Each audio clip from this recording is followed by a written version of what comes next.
Bom dia, meus irmãos, louvado seja o nome do Senhor. Nós estamos aqui nessa escola bíblica dominical para aprender mais um pouco da palavra do nosso Deus. Convido os irmãos que nós abramos nossas Bíblias no Evangelho de Mateus.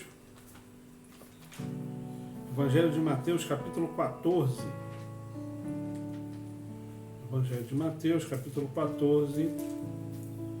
Nós vamos ler do verso 22 ao verso 33 da palavra de Deus. Evangelho de Mateus, capítulo 14, do verso 22 ao verso 33.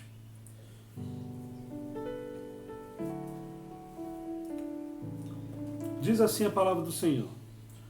Logo a seguir, compeliu Jesus os discípulos a embarcar e passar adiante dele para o outro lado, enquanto ele despedia as multidões.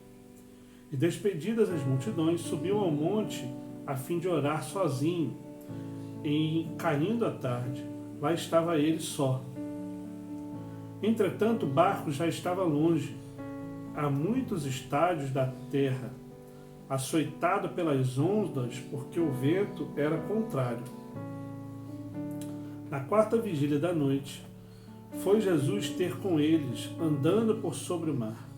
E os discípulos, ao verem-no andando sobre as águas, ficaram aterrados e exclamaram: "É um fantasma!" E tomados de medo, gritaram. Mas Jesus imediatamente lhes disse: "Tende bom ânimo, sou eu, não temais." Respondendo-lhe Pedro, disse: "Se és tu, Senhor, manda-me ir ter contigo por sobre as águas." E ele disse: "Vem." E Pedro, descendo do barco, andou sobre as águas e foi ter com Jesus. Reparando, porém, na força do vento, teve medo, e, começando a submergir, gritou: "Salva-me, Senhor!" E prontamente Jesus, estendendo a mão, tomou e lhe disse: "Homem de pequena fé, por que duvidaste?" Subindo ambos para o barco, cessou o vento. E os que estavam no barco adoraram, dizendo: "Verdadeiramente és Filho de Deus." Amém, queridos? Louvado seja o nome do Senhor pela sua palavra, que é tão pertinente e eficaz em nossas vidas. E nós vamos orar, vamos colocar a nossa vida diante de Deus, vamos cantar louvores a Ele também, nessa manhã, em nome de Jesus. Vamos falar com Deus nessa hora. Pai eterno, Deus querido, nós louvamos ao Teu santo nome, Pai. Bendizemos a Ti porque Tu és um Deus maravilhoso, Pai. Tu és um Deus que sempre nos socorre, Senhor, em meio às dificuldades da nossa vida. Pai eterno, permaneça conosco. Ilumina a nossa mente, nosso coração, para a aula que teremos hoje da Tua santa palavra. E que em nome de Jesus o Senhor fale aos nossos corações para o louvor da Tua santa glória. No nome santo de Jesus que nós oramos. Amém, Senhor. Amém, Pai. Meus irmãos, vamos abrir ainda nossas Bíblias na segunda carta de Paulo aos Coríntios. Segunda carta de Paulo aos Coríntios, no capítulo 9. Capítulo 9, nós vamos ler do verso 6 ao verso 9. Segunda carta de Paulo aos Coríntios, capítulo 9, do verso 6 ao verso 9. Diz assim a palavra de Deus: "E isto afirmo: aquele que semeia pouco, pouco também ceifará. E o que semeia com fartura, com abundância também ceifará. Cada um contribua segundo tiver proposto no coração, não com tristeza ou por necessidade, porque Deus ama a quem dá com alegria. Deus pode fazer-vos abundar em toda graça, a fim de que, tendo sempre em tudo ampla suficiência, superabundeis em toda boa obra, como está escrito: distribuiu, deu aos pobres, a sua justiça permanece para sempre. Amém." O que nós fazemos com os dízimos e ofertas? A gente viu um vídeo do reverendo Geraldo falando sobre isso, e depois eu vou postar nas redes sociais da igreja. E, de fato, os dízimos e as ofertas são para o sustento da casa do Senhor, sustento dos nossos missionários. Mas como o texto aqui, o apóstolo Paulo nos apresenta um novo motivo, um dos motivos pelos quais nós devemos ser fiéis ao Senhor. Nós devemos ajudar os necessitados. Como que a gente tem feito isso? Fazendo doações de cestas básicas e outras realidades que demandam na vida da igreja de um modo geral. É importante que nós só conseguimos fazer isso através dos nossos dízimos e ofertas. E é uma realidade que tem acometido a muitos, queridos, porque, de fato, a pandemia atrapalhou, ou melhor, a pandemia mudou a realidade de muitas famílias no nosso bairro, na nossa igreja e etc. E muitos precisam, sim, de auxílio, e a igreja, com todo amor e carinho, tem auxiliado essas pessoas para o louvor da glória dele mesmo. Então, queridos, vamos permanecer fiéis ao nosso Deus. Lembrando também que a nossa reforma em Riviera da Barra está em pleno funcionamento. Muitas atividades estão acontecendo. Lembrando que as obras do novo templo, com a graça de Deus, nós começaremos também este ano. E a gente está em alguns entraves burocráticos, mas se Deus quiser vai avançar. E isso tudo também é fruto do dízimo e da oferta. Que nós consigamos permanecer fiéis ao nosso Deus. Deus abençoe a sua vida. A gente vai estar orando também nessa hora por vidas, por pessoas. Vamos estar orando pela vida da nossa irmã Levina, que está completando mais um ano de vida. Pelo casamento do nosso irmão Juscelino e Dona Ruth. E as nossas famílias de oração, a nossa irmã Helenir. E também a outra família de oração, o nosso irmão Eloy. Vamos estar orando por essas famílias também e dando graças a Deus pelos nossos dízimos e as nossas ofertas. Vamos estar falando com o nosso Deus nessa hora. Pai eterno, Deus querido, em nome de Jesus, ó Pai, nós colocamos, Senhor, essas pessoas queridas em Tuas mãos. Abençoe a vida da nossa irmã Levina, que pela Tua graça o Senhor possa continuar sustentando a Tua filha, que em nome de Jesus o Senhor prolongue os anos de vida dela. Pai eterno, em nome de Jesus, abençoe também a vida do Juscelino, da Dona Ruth, que em nome de Jesus o Senhor possa grandiosamente abençoar este casal, esta família, Pai. Pai eterno, também colocamos a vida da nossa irmã Helenir em Tuas mãos. Pai eterno, em nome de Jesus, que a Tua boa mão poderosa possa guiá-la, possa conduzir a casa dela, a vida dela, para a honra e glória do Teu santo nome. Abençoe também o nosso irmão e família do nosso irmão Diácono Eloy, que em nome de Jesus o Senhor possa abençoá-lo, fortalecer a fé, a saúde, e que o Senhor possa revelar algo novo para cada um deles, em nome do Teu Filho Jesus. Pai eterno, quanto aos nossos dízimos e ofertas, nós, além de colocar quantias financeiras em gasofilaço, nós colocamos de fato a nossa vida no Teu altar. Nós queremos agradecer a Ti, Pai, porque o Senhor tem sido fiel a cada um de nós e fiel à Tua santa palavra, e nós somos gratos por isso, Pai. Permaneça, Senhor, conosco, nos ajude, Senhor, a entender a necessidade, nos ajude, Senhor, a entender os motivos, nos ajude, Senhor, a ter fé e confiar em Ti, Pai. Permaneça conosco, Pai, no nome santo de Jesus que nós oramos. Amém, Senhor. Amém, Pai. Vamos estar louvando o nosso Deus nessa hora, com cânticos de louvor. Esta é a hora da adoração. Vem dar a Ele teu coração. Vem assim como estás para adorar.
aquele que há de receber o tesouro maior terá.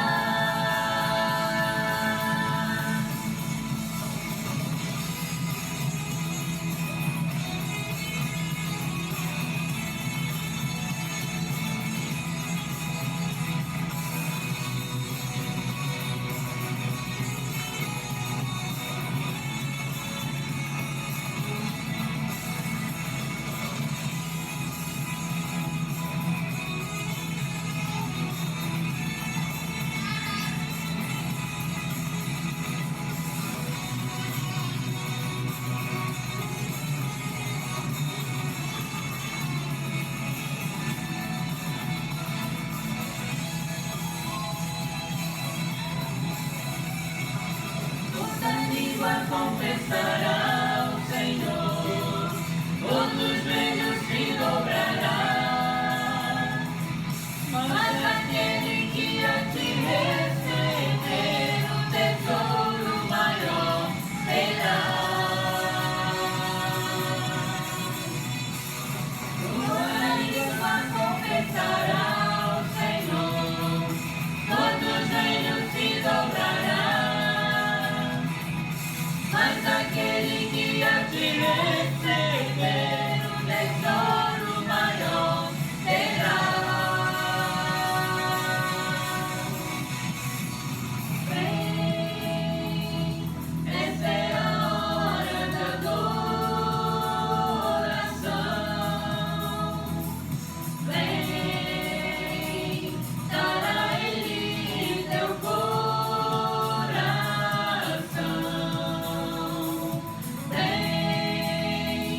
Assim como estás para adorar, vem, assim como estás diante do Pai, vem.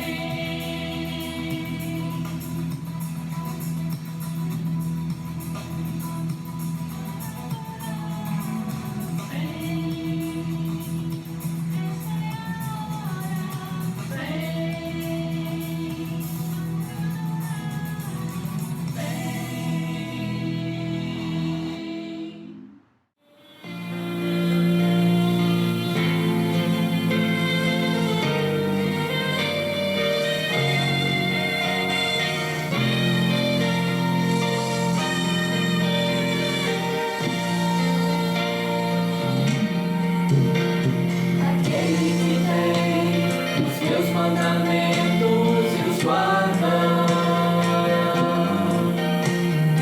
esse é o que me ama. Aquele que tem os meus mandamentos e os guarda, esse é o que me ama.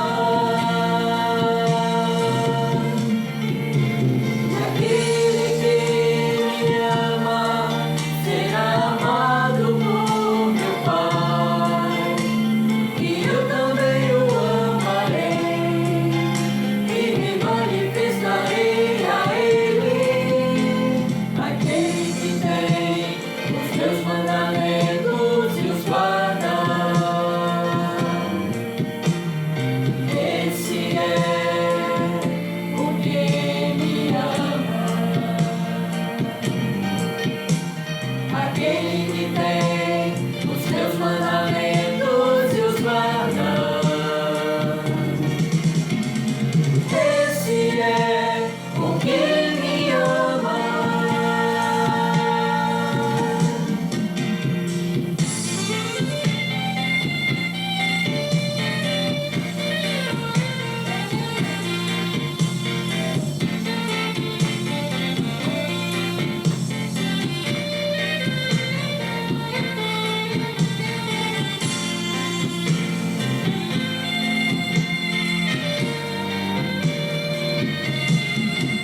Então, queridos, vamos estar continuando alguns estudos, algumas realidades baseadas nesse livro aqui.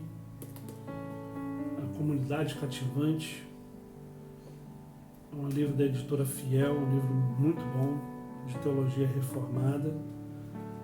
E interessante, aquele que quiser ler, pode ser que tenha disponível em alguma livraria por aqui, compre. É um livro muito marcante, que eu gosto muito. E a gente não está estudando capítulo a capítulo, mas a gente está tirando algumas lições que a gente pode aprender com esse livro, baseado em alguns capítulos desse livro. Uma pergunta que eu queria fazer para cada um de nós. Por que a IPB Araçás existe? Por que a IPB Araçás existe? Qual a finalidade da Igreja Presbiteriana de Araçás? Eu creio que muitos estão respondendo o seguinte: adorar a Deus. Sim, de fato. Outros podem estar respondendo, porque até por causa das mensagens e outras coisas mais que eu tenho falado, algumas pessoas podem estar respondendo assim: para evangelizar, para plantar igrejas. Sim. Para discipular. Sim. E é isso, um pouquinho disso que a gente vai ver hoje. Mas eu queria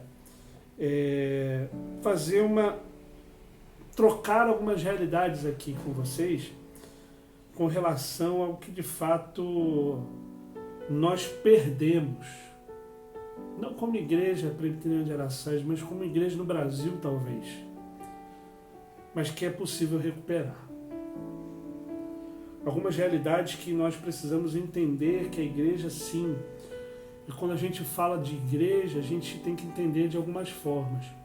Existe uma igreja visível. O que seria essa igreja visível? Nós, Igreja Presbiteriana de Araçás, é a igreja visível de Deus. As pessoas conseguem ver. Uma igreja invisível.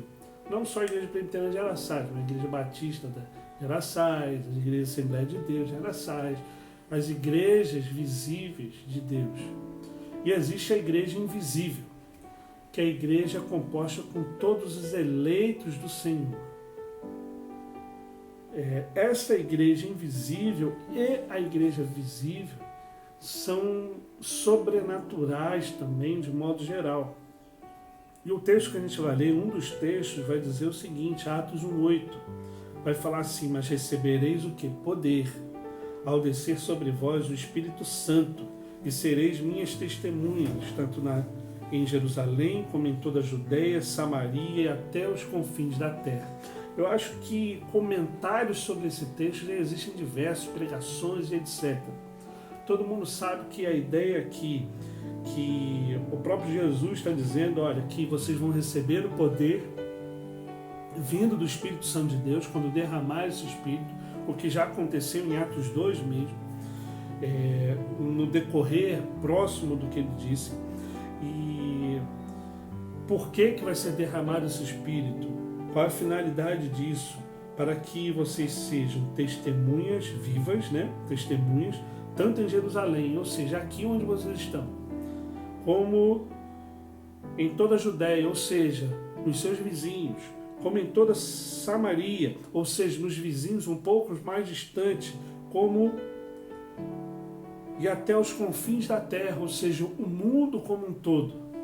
Essa é a missão da igreja. Nós recebemos o poder para efetuar exatamente esta missão, que não é nossa, mas é de Deus. É o termo que eu já falei, missio Dei, a missão de Deus. E nós somos comissionados nessa missão de ir ao encontro dessas pessoas. Nota que o texto aqui, ele fala assim, sereis minhas testemunhas, tanto em Jerusalém, ou seja, onde vocês estão, você testemunha. Por onde vocês andarem na Judéia, vocês serão minhas testemunhas. Na Samaria, vocês devem passar por lá também, serão minhas testemunhas. E até os confins da terra que vocês forem andar. Ou seja, nós não devemos ficar parados, devemos ir ao encontro daquele que perdido, daquela pessoa que está distante de Deus. Com o poder que vem do Espírito Santo. O grande problema da lição que eu quero trazer hoje é exatamente esse. Tá bom, nós recebemos esse poder sobrenatural de Deus, com o intuito também descrito lá em Mateus 28, é um texto clássico também, quando vai falar sobre essas questões. Mateus 28,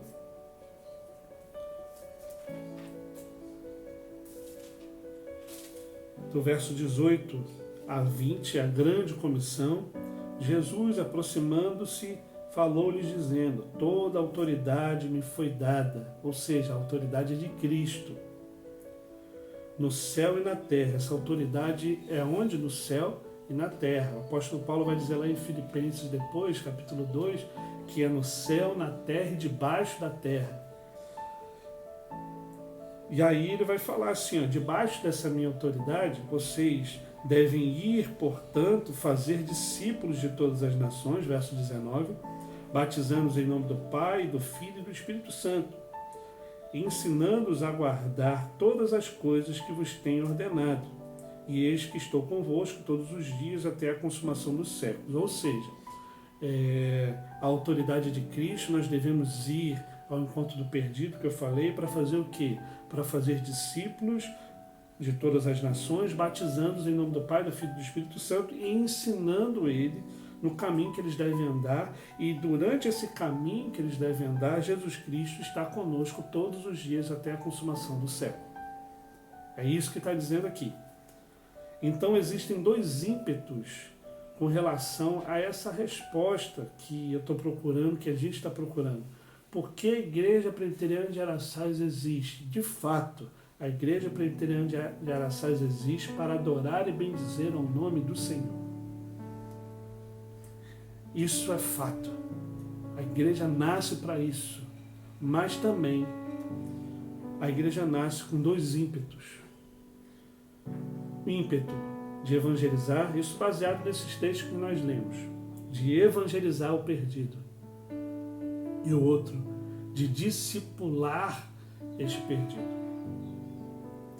E quando a gente tira, vamos dizer, se é que isso é possível, quando a gente não se atenta a esse poder que a igreja tem de ir ao encontro do perdido e do Espírito Santo de Deus salvar esse perdido, a gente compromete a missão que Ele nos deu de evangelizar.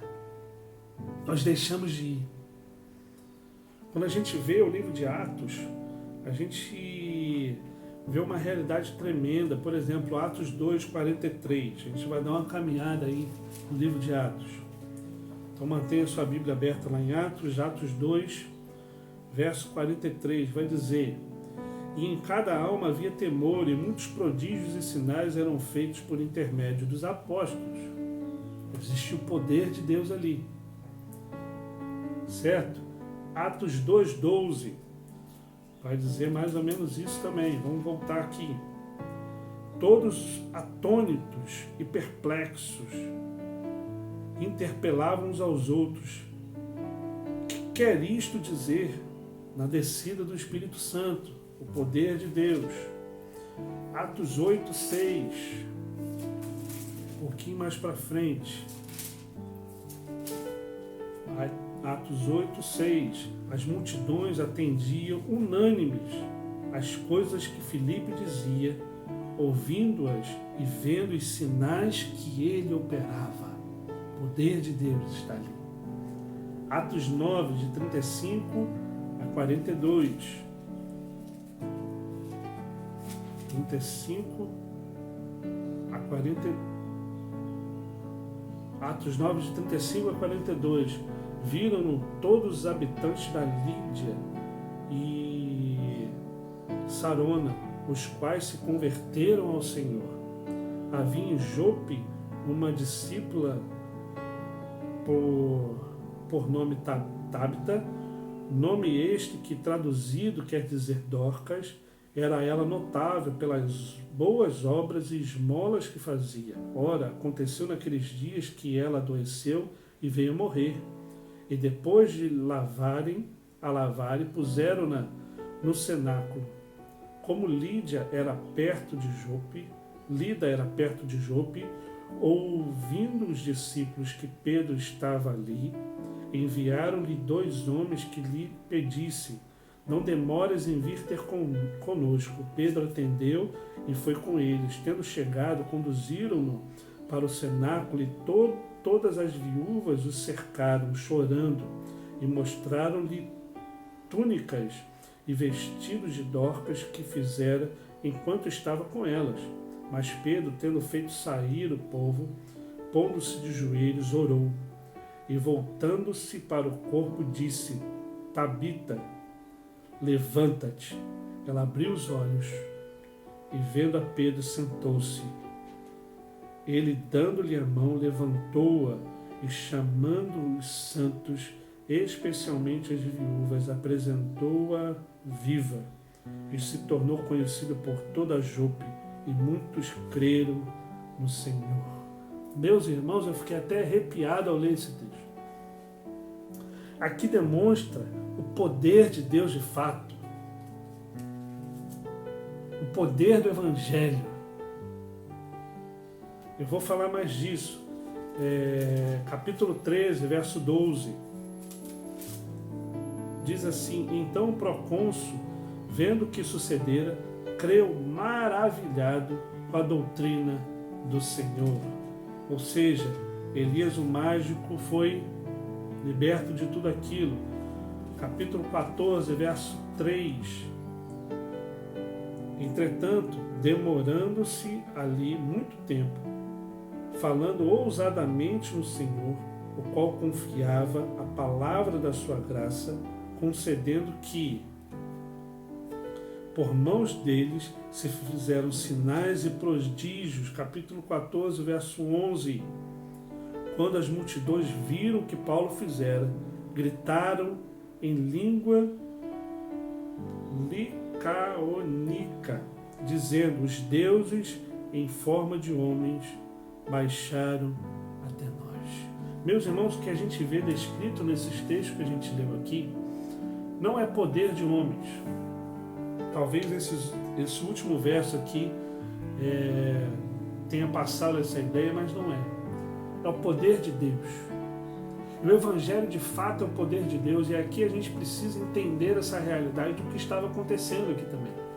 De fato, a Igreja do Senhor, ao ser instaurada na face da terra, com a vinda de Jesus Cristo e a sua ascensão, Ele mesmo iniciou a sua própria igreja com a sua ascensão e o derramamento do Espírito Santo de Deus. Ela precisava e vivia sim em sinais e prodígios dessa magnitude. Pessoas mortas eram ressuscitadas. Muitos eram convertidos. Um grande avivamento aconteceu naquele período, naquela época, no mover do Espírito Santo de Deus. Muitas curas, muitas transformações. Existia uma realidade que era tremenda. Nos nossos dias, no entanto, não precisa de tudo isso. Não que não possa acontecer, pode acontecer. Mas, de fato, a igreja já foi instaurada. O que eu estou dizendo aqui é o seguinte: olha, nós não podemos separar a igreja daquela igreja de Atos dos Apóstolos da de hoje. A nossa igreja ainda tem poder, porque ela não tem poder intrínseco a ela, mas é do Espírito Santo de Deus. E o que eu estou querendo dizer não é simplesmente que a gente vai sair pelos 4 cantos do mundo mandando os mortos ressuscitarem, não é isso. De fato que se for a vontade de Deus, acontecerá novamente, tem poder para isso. Mas o que a gente precisa entender é que o Evangelho ainda salva. O Evangelho ainda liberta. O Evangelho ainda cura as enfermidades interiores e de fato, levanta e salva aquele que está morto. Essa é a realidade que nós precisamos frisar em nossa mente. Muito além de curas físicas, o Evangelho de Jesus Cristo nos tirou da morte eterna para nos dar salvação eterna. É nesse poder que nós devemos agarrar. É nessa realidade que nós devemos crer. É por isso que quando quando eu estou falando aqui sobre essa questão da própria evangelização e da questão do discipulado, de discipular, meus irmãos, é uma questão muito latente que deve viver na vida da igreja, mas tem um problema. E isso tem que estar latente em nossas vidas. A plena convicção do poder de Deus sobre nós na evangelização.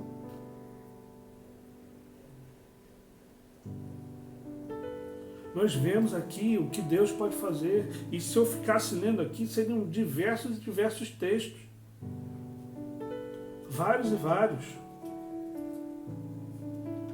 É uma coisa que a gente precisa ter na nossa mente, no nosso coração, que de fato pode mudar a nossa concepção de evangelização, de discipulado. A gente vai falar um pouquinho de discipulado mais para frente. Então nós temos esses dois ímpetos, a igreja tem. Nós devemos evangelizar. E quando a gente tem a concepção errada do poder de Deus, do poder do Evangelho, a nossa evangelização ou é nula ou é ineficaz. Vamos abrir nossas Bíblias de novo no Evangelho de João. Evangelho de João, capítulo 13.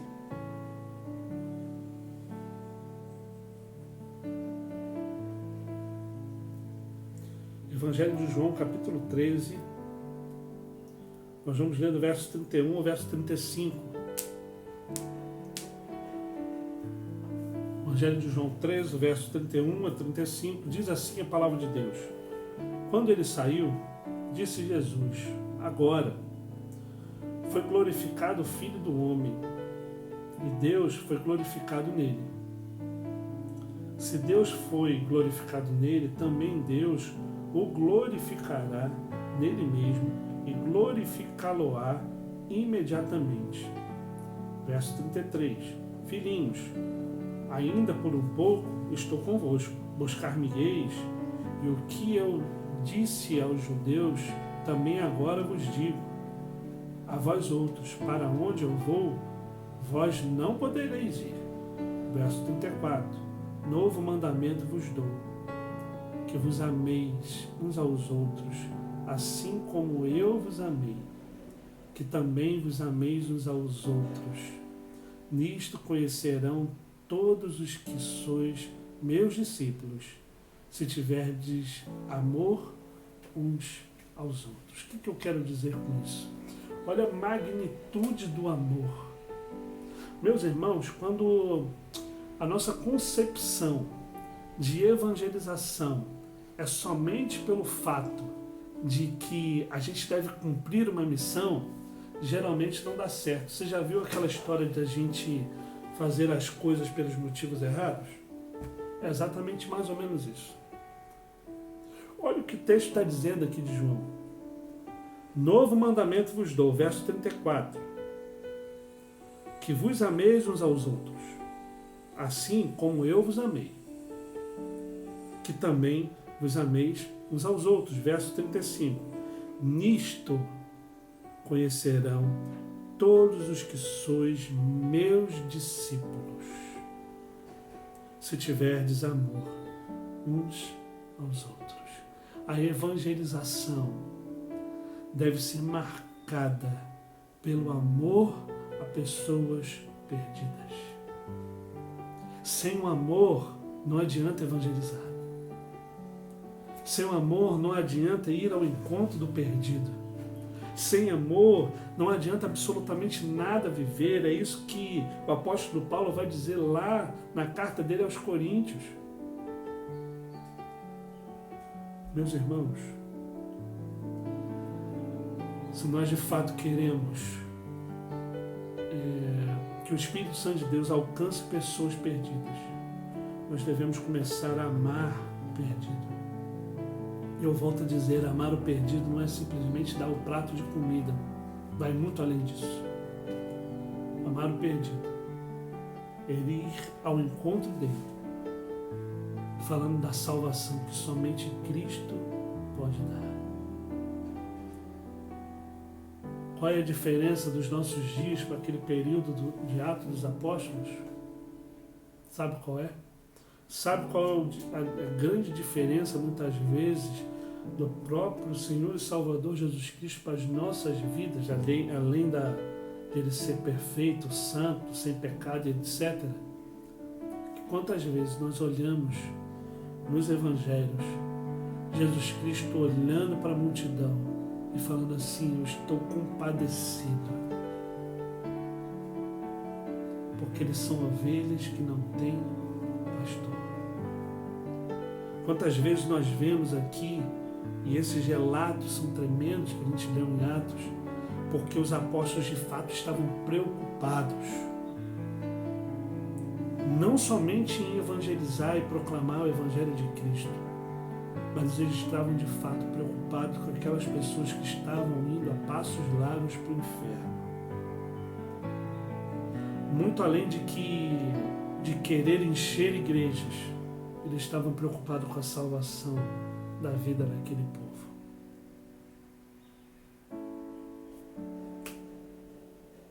Quando nós entendemos a questão da evidência sobrenatural do amor em nossas vidas, a gente começa a amar o nosso próximo. Novo mandamento vos dou, que ameis uns aos outros, assim como eu vos amei, que também vos ameis uns aos outros. Nisso conhecerão todos os que sois meus discípulos, se tiverdes amor uns pelos outros. Vamos evangelizar em amor, por amor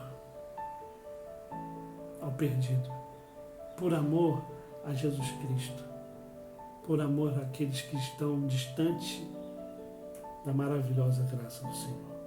Mas evangelizar não é só isso que a gente deve fazer. Lá em Mateus 28, de 18 a 20, vai falar de outra realidade. Vai falar que nós devemos discipular.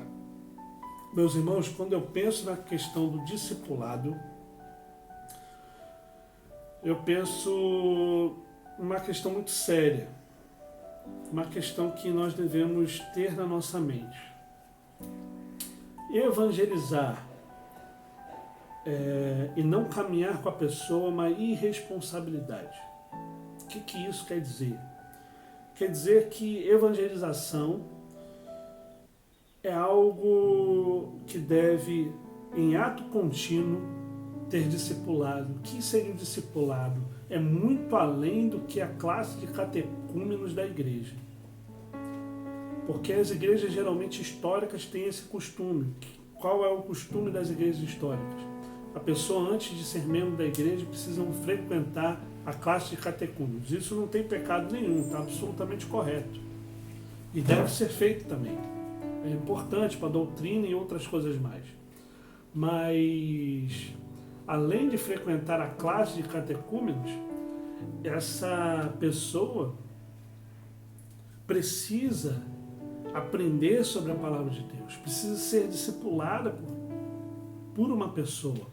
E aí as pessoas podem falar assim: mas existe a escola dominical. Ainda é pouco a escola dominical. A gente precisa entender essa realidade. Porque a escola dominical é feita em sala. Muitas pessoas. O discipulado é algo mais íntimo. É algo mais particular. Então nós precisamos entender isso também. Então, queridos, é uma grande irresponsabilidade simplesmente falar do Evangelho de Cristo e não caminhar com a pessoa. Nós precisamos entender isso e pensar dessa forma. O texto aqui, mais uma vez digo, lá do Evangelho de Mateus, é um texto clássico, Mateus 28, verso 18 a 20. O verso 20 diz assim, verso 19 e 20: Ide, portanto, fazer discípulos de todas as nações, batizando-os em nome do Pai, do Filho e do Espírito Santo. E aí? Parou aí? Não. O que o verso 20 vai dizer? Ensinando-os a guardar. É autocontínuo, é continuamente. Ensinando-os a guardar todas as coisas que tem ordenado. Quando que as pessoas são formadas na realidade do Evangelho de Cristo? Nunca. E eis que estou convosco todos os dias até a consumação do século. Ou seja, Jesus Cristo está falando assim, olha, no mesmo caminho que você está trilhando com outra pessoa, eu estou também. Porque da mesma forma que você está ensinando uma pessoa, eu estou lhe ensinando. Eu estou caminhando contigo até o final do século. Eu lhe ensino a palavra. E você deve ensinar essa palavra a outras pessoas, continuamente. É isso que é o discipulado. Discipulado não é somente uma classe, mas o discipulado é a vida.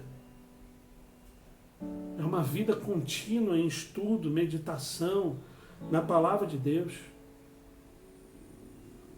através da qual nós caminhamos para uma maturidade cristã. E isso é discipulado.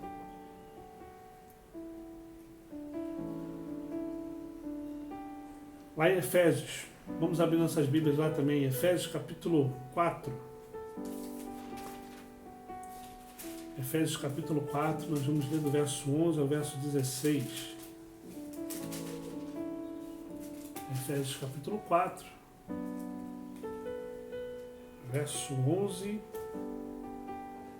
ao verso 16. Diz assim a palavra de Deus: E ele mesmo concedeu uns para apóstolos, outros para profetas, outros para evangelistas e outros para pastores e mestres, com vistas ao aperfeiçoamento dos santos, para o desempenho de seu serviço, para a edificação do corpo de Cristo, até que todos cheguemos à unidade da fé e do pleno conhecimento do Filho de Deus, à perfeita varonilidade, à medida da estatura da plenitude de Cristo, para que não mais sejamos como meninos, agitados de um lado para o outro, elevados ao redor por todo o vento de doutrina, pela artimanha dos homens, pela astúcia com quem induzem ao erro, mas seguindo a verdade em amor, cresçamos em tudo naquele que é cabeça, Cristo, de modo de que todo o corpo, bem ajustado e consolidado pelo auxílio de toda a junta, segundo a justa cooperação de cada parte, efetua o seu próprio aumento para a edificação de si mesmo em amor. Isso é discipulado. É para o aperfeiçoamento dos santos. E quando a gente pega o verso 14 aqui, vai dizer assim, para que não mais sejam como meninos. Ou seja, muitas vezes nós vemos em algumas igrejas, históricas ou não, talvez na igreja presbiteriana de Araçás também, e a gente fala, a gente pensa, são pessoas imaturas. Por quê? Porque o discipulado não é eficaz. E é preciso ter discipulado na igreja. Para quê? Para que as pessoas deixem de ser meninos da fé, amadureçam, cresçam, sejam aperfeiçoados continuamente, deixam de meninices. Essa é a realidade. E essas meninices podem, as pessoas podem ficar agitadas por todo o vento de doutrina, pessoas influenciáveis, porque não existe discipulado. Pessoas que escutam de um lado, escutam do outro, e não só retêm o que é bom, mas retêm absolutamente tudo, porque não tem um filtro do que a palavra de Deus ensina, porque nunca aprendeu sobre a palavra de verdade. E quem faz isso é o discipulado. Sabe o que é discipulado? Separei aqui 3 realidades do que é discipulado. A primeira, o que é discipulado? 1, firmeza na doutrina. Isso é discipulado. 2, resistência ao ensino falso, ou seja, resistir ao ensino falso. Isso é discipulado. 3.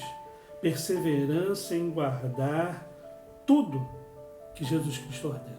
Isso é discipulado. Discipulado, firmeza na doutrina. 2, resistir ao ensino falso. 3, perseverar em guardar tudo que Jesus Cristo nos ordena. A pergunta que fica, e certamente uma das respostas, já estou concluindo agora, uma das respostas é exatamente essa que a gente acabou de falar, está descrita em Mateus 28, de 18 a 20. Por que a IPB de Araçás existe? Porque ela existe certamente uma parte muito importante dessa resposta. Está lá em Mateus 18, de 28, de 18 a 20.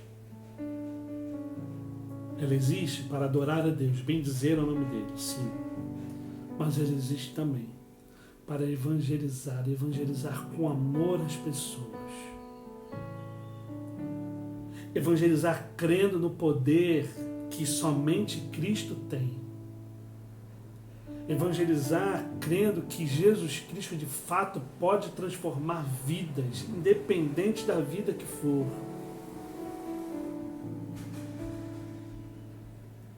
E muito além de evangelizar.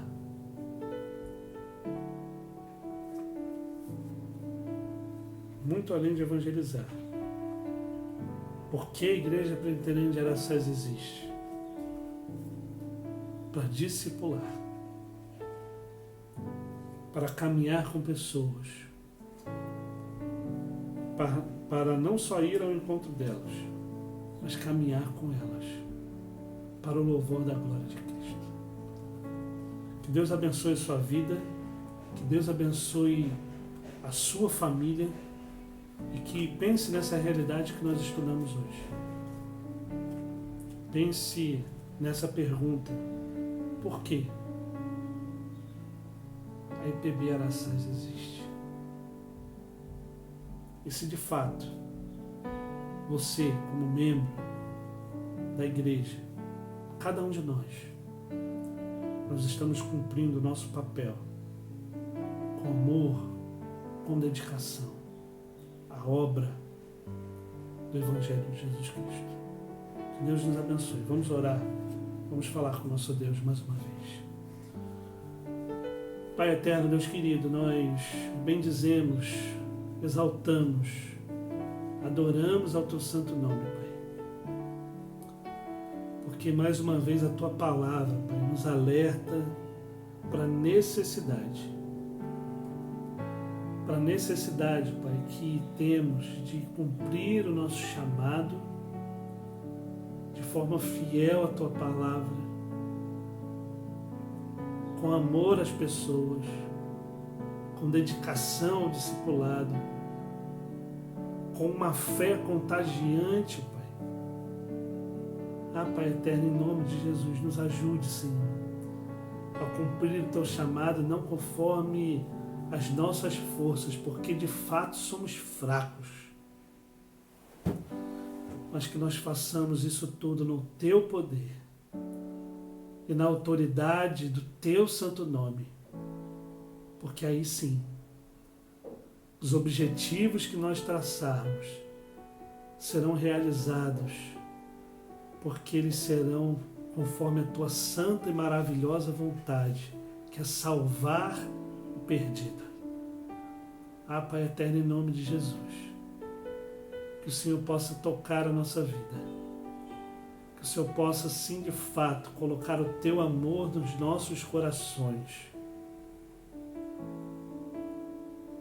que o Teu Evangelho pulse em nosso coração, para o louvor da Tua glória. É no nome santo de Jesus que nós oramos. Amém, Senhor. Amém, Pai. Meus irmãos, Deus abençoe sua vida. E até logo mais à noite no nosso culto de louvor e adoração ao nosso Deus, às 19 horas. Deus abençoe, fica com Deus. Forte abraço, queridos. Até logo mais à noite.